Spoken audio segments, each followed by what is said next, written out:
हमारे साथ खास मेहमान हैं टाउन प्लानर और sir J college of architecture के प्रिंसिपल राजीव मिश्रा। राजीव सर, बहुत स्वागत है आपका जी बिजनेस पर इंडिया 360 डिग्री की इस खास चर्चा में शामिल होने के लिए। सर, मुंबई में हुआ क्या है? क्योंकि जब भी पोल्यूशन की बात आती है दिल्ली सुर्खियों में रहती है। अब दिल्ली वाले सोच रहे हैं तो मुंबई तो हमारे साथ ही हमारी जगह पर ही खड़ी है। ऐसा क्या हुआ कि मुंबई में इतना ज्यादा प्रदूषण इस साल बढ़ा है और क्या वाकई मौसम इसके लिए जिम्मेदार है? नहीं, इसके बारे में मुझे ऐसा कहना है इस विषय पर कि देखिए, बम्बई में रोड के काम चल रहे हैं, रीडेवलपमेंट के काम चल रहे हैं और रीडेवलपमेंट में जो डेब्रीज मैनेजमेंट होता है, जो धूल निकलती है काम में, उसको यहाँ से साइट से ले जाकर डंपिंग यार्ड तक ले जाने में जो दिक्कतें होती हैं उससे प्रदूषण बहुत बढ़ रहा है। दूसरी दिक्कत ये है कि सर्दियों में क्या होता है कि स्मोक और जो फॉग होता है वो मिक्स हो जाता है, जिसकी वजह से स्मॉग नाम की एक चीज़ यहाँ पर शहरों को बहुत दिक्कत देती है, जिसकी वजह से लोग खांसना शुरू कर देते हैं, लोगों का गला ख़राब हो जाता है, लोगों का लीवर ख़राब हो जाता है। अगर आप किसी भी मेडिकल प्रैक्टिशनर से पूछें बम्बई में, तो हर सर्दियों में हम लोगों को इस बात की तकलीफ़ होती है। तो मुझे ऐसा लगता है कि अगर कंस्ट्रक्शन एक्टिविटीज़ और कंस्ट्रक्शन डेब्रीज को थोड़ा ट्रांसपोर्ट करने में बंद करा दिया जाए कुछ दिनों तक, तो पोल्यूशन अपने आप कम हो जाएगा। दूसरी बात यह है कि हर जगह खड्डा खोद दिया है, हर जगह मेट्रो का काम चल रहा है, जिसकी वजह से ट्रैफिक कंजेशन बहुत बढ़ रहा है और ट्रैफिक कंजेशन की वजह से जितने भी हमारे व्हीकल्स हैं वो इतना प्रदूषण फैला रहे हैं जिसकी कोई तौबा नहीं है। इसलिए मुझे ऐसा लगता है कि बम्बई में रोड का काम थोड़ा स्तर पे थोड़ा कम कर दिया जाए, कंस्ट्रक्शन एक्टिविटी थोड़ी कम कर दी जाए, तो पोल्यूशन अपने आप कम हो जाएगा। ओके सर, आप कह रहे हैं एक तो कंस्ट्रक्शन एक बड़ा कॉज है, खराब सड़कें, गड्ढेदार सड़कें, तो डेफिनेटली ट्रैफिक बढ़ेगा। ट्रैफिक जब बढ़ता है तो वो भी एक पोल्यूशन का बड़ा कारण है, सड़कों की धूल उड़ती है वो भी बड़ा कारण है। रिफाइनरीज एक बड़ा कारण बताया जा रहा है। लेकिन राजीव जी, क्या इस साल ये ज्यादा हुआ है?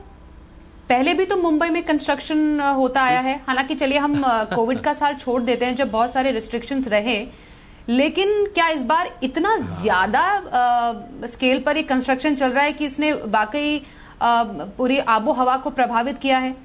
और रिफाइनरी इसकी एक बड़ी वजह हो सकती है, या कंस्ट्रक्शन चल रहा है? और एक्चुअली सर, ये आप जो कह रहे हैं सर, मैं एक छोटा सा इस पे पॉइंट जोड़ दूं, क्योंकि 10 दिन तो वैसे भी कंस्ट्रक्शन बंद करने को कहा है G20 समिट की वजह से। ये क्या सोल्यूशन हो सकता है? मतलब चलिए फौरी तौर पर तो कंस्ट्रक्शन रुका और थोड़ा सा पोल्यूशन कम हुआ, पर शायद ज्यादा लॉन्ग लास्टिंग इसके इफेक्ट्स नजर नहीं आ पाएंगे, क्योंकि जैसा हम दिल्ली में देखते हैं ये बहुत ही शॉर्ट टर्म और शॉर्ट साइटेड स्टेप्स हैं। बिल्कुल बिल्कुल नहीं, ये सोल्यूशन तो नहीं कहा जा सकता, ये किसी भी मात्रा में ये सोल्यूशन नहीं हो सकता।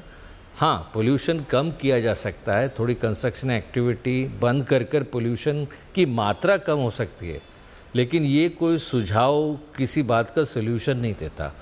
मुझे ऐसा लगता है कि बम्बई में जो अधूरे काम रुके हुए थे वो G20 के सेमिनार की वजह से फिर से लाइमलाइट में आ गए हैं और हमारी नई गवर्नमेंट इस काम को पूरा करने की मुहिम में लगी हुई है, जिसकी वजह से प्रदूषण बढ़ गया है और उनको ये अंदाज़ा नहीं होगा कि इतना काम बढ़ाने से जो डेब्रीज क्रिएशन होगा, जो धूल बढ़ेगी एटमॉस्फेयर में, वो लोगों को चिंताजनक विषय की ओर ले जाएगी। इसलिए मुझे ऐसा लगता है कि थोड़े कंस्ट्रक्शन एक्टिविटी पे कंट्रोल होना चाहिए, रेजिडेंशियल एरिया के आसपास थोड़ा कंस्ट्रक्शन की गति कम करनी चाहिए सर्दियों तक, ताकि लोगों को दिक्कत ना हो, नहीं तो ये प्रदूषण कम नहीं होने का दिखता मुझे। सर, एक मुझे बात आपसे समझनी है, ये चलिए आपने कहा कि कुछ क्विक फिक्स जो स्टेप्स हैं, कम से कम कुछ तो फौरी राहत पहुंचाए मुंबईकर्स को, लेकिन लॉन्ग टर्म सोल्यूशन, अगर मानिए ये कुछ फैक्टर्स हैं जो कि जिम्मेदार है मुंबई में पोल्यूशन के बढ़ने का, तो वो आगे आने वाले सालों में भी डेफिनेटली होगा ही होगा, जैसा हमने दिल्ली में पिछले कई सालों से देखा और जिससे अभी तक दिल्ली निजात नहीं पा रही है। सर, कुछ टाउन प्लानिंग, सिटी प्लानिंग में कुछ बदलाव करने की जरूरत है।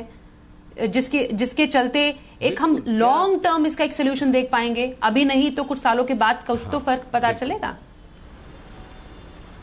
बिल्कुल बिल्कुल। टाउन प्लानिंग के तहत इन लोगों को जोन ऑफ कंस्ट्रक्शन एक्टिविटी निर्धारित करना चाहिए। जोन ऑफ एक्टिविटी समय समय पर फेज वाइज डेवलपमेंट हो, जिसकी वजह से किसी एक जगह पे ही पोल्यूशन हो और इस मात्रा में न हो जितना लोगों को प्रभावित करे। अब क्या हो रहा है, सारे जोन्स में एक साथ काम चल रहे हैं, तो अलग अलग जोन में अलग अलग फेज वाइज काम अगर होगा तो पोल्यूशन का क्रिएशन कम होगा। दूसरा, जो रोड एक्टिविटी है जहाँ पर मेट्रो के काम चल रहे हैं वो भी फेज वाइज बांट दिए जाएं, नहीं तो एक साथ पोल्यूशन एक्टिविटी बढ़ जाएगी। तीसरी बात यह है कि जो ट्रैफिक कंजेशन है उसकी जगह पे अगर पब्लिक ट्रांसपोर्ट को बढ़ावा दिया जाए, मेट्रो ट्रेन्स जो चल रही हैं उसमें लोगों को प्रस्तावित किया जाए कि आप मेट्रो से चलें, आप पब्लिक ट्रांसपोर्ट से चलें, आप कार पूलिंग से चलें, तो पोल्यूशन कम करने में वो सहभागी होंगे। मुझे ऐसा लगता है कि लोगों को ये जानना बहुत ज़रूरी है कि अगर वो पब्लिक ट्रांसपोर्ट यूज़ करते हैं तो वो शहर की मदद करते हैं, पेट्रोल बचाने के लिए भी और प्रदूषण कम करने के लिए भी। लोगों को इस बात की सूचना देना बहुत ज़रूरी है म्युनिसिपल कॉरपोरेशन द्वारा कि आप ही सहभागी हैं पोल्यूशन बढ़ाने में। आपको ये समझना चाहिए कि पोल्यूशन अगर कम करना है तो आपको ही पब्लिक ट्रांसपोर्ट का ज़्यादा से ज़्यादा इस्तेमाल करना चाहिए, नहीं तो ये प्रदूषण कम होता दिखता नहीं।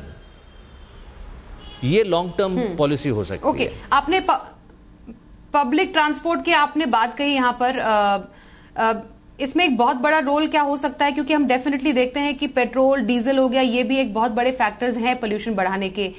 इलेक्ट्रिक व्हीकल्स को अगर पब्लिक ट्रांसपोर्ट में ज्यादा से ज्यादा इस्तेमाल किया जाए आने वाले टाइम में, ये एक डेटरेंट या एक बहुत बड़ा एक सोल्यूशन हो सकता है, छोटा ही सही लेकिन हाँ एक अच्छे दिशा में जाता हुआ कदम, in addition to all other factors. बिल्कुल बिल्कुल। आई थिंक इलेक्ट्रिकल बसेस और electrical public transport is the future of any city, और हर शहरी नागरिक को ये बताना बहुत ज़रूरी है कि अगर आप पब्लिक ट्रांसपोर्ट इस्तेमाल करते हैं तो आप ही शहर की मदद करते हैं। ये आपके सेहत के लिए ही अच्छा है। नहीं तो आप इमेजिन करिए कि बम्बई जैसे विकसित शहर में जहाँ लोग लाखों रुपए कमाते हैं, उनको अगर आईसीयू में जाना पड़े हर वक्त किसी बीमारी की वजह से, तो ये किसी भी शहर के लिए शोभा नहीं देता, ये किसी भी शहर के लिए अच्छी बात नहीं है। इसीलिए म्युनिसिपल कॉरपोरेशन को और लोकल गवर्नमेंट को ज़्यादा से ज़्यादा पब्लिक ट्रांसपोर्ट को स्ट्रेंथन करने की ज़रूरत है। लोगों को पब्लिक ट्रांसपोर्ट यूज़ करने के लिए प्रोत्साहित करना बहुत ज़रूरी है, क्योंकि ये शहर के नागरिक के लिए अच्छा है।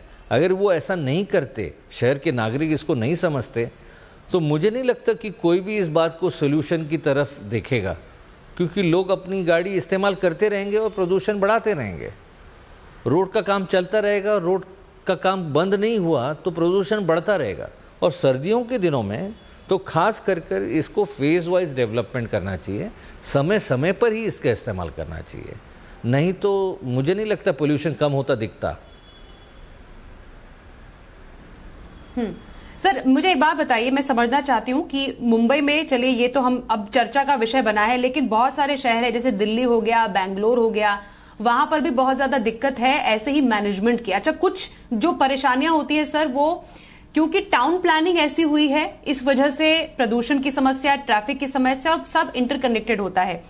क्या एक मॉडल, मतलब मॉडल ऑफ कह सकते हैं कि एक टाउन प्लानिंग का एक मॉडल, क्या एक यूनिफॉर्मली हम लागू कर सकते हैं अलग अलग शहरों में, जिससे कि पोल्यूशन की प्रॉब्लम हो या ट्रैफिक की प्रॉब्लम हो या ऐसा मिसमैनेजमेंट की प्रॉब्लम है, उसका हल निकाला जा सके? बिल्कुल। टाउन प्लानिंग में एक बहुत ही अच्छा टूल है जिसे कहते हैं वॉक टू वर्क। हमें ऐसे हाउसिंग कॉम्प्लेक्सेस और ऐसे वर्क प्लेसेस बनाने चाहिए जिससे नागरिक को चलकर काम पर जाना उपयोगी लगे। आज क्या हो रहा है कि नागरिक रहते बहुत दूर हैं और उनको ट्रांसपोर्ट का इस्तेमाल करना पड़ता है अपने दफ्तर जाने के लिए। अगर वॉक टू वर्क स्कीम, अगर यूज़ ऑफ साइकिलिंग और यूज़ ऑफ पब्लिक ट्रांसपोर्ट हम बढ़ाते हैं टाउन प्लानिंग स्कीम के तहत, तो पोल्यूशन अपने आप कम हो जाएगा।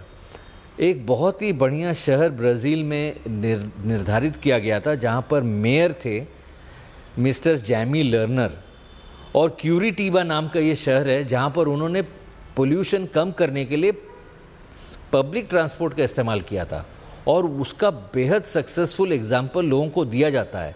इस शहर का नाम है क्यूरिटीबा, और यहाँ पे पब्लिक ट्रांसपोर्ट जो इस्तेमाल करता था उसको इंसेंटिव भी दिए जाते थे, उनको बहुत सारा फ़ायदा होता था पब्लिक ट्रांसपोर्ट यूज़ करने से, जिसकी वजह से शहर का विकास बहुत बढ़िया हो गया।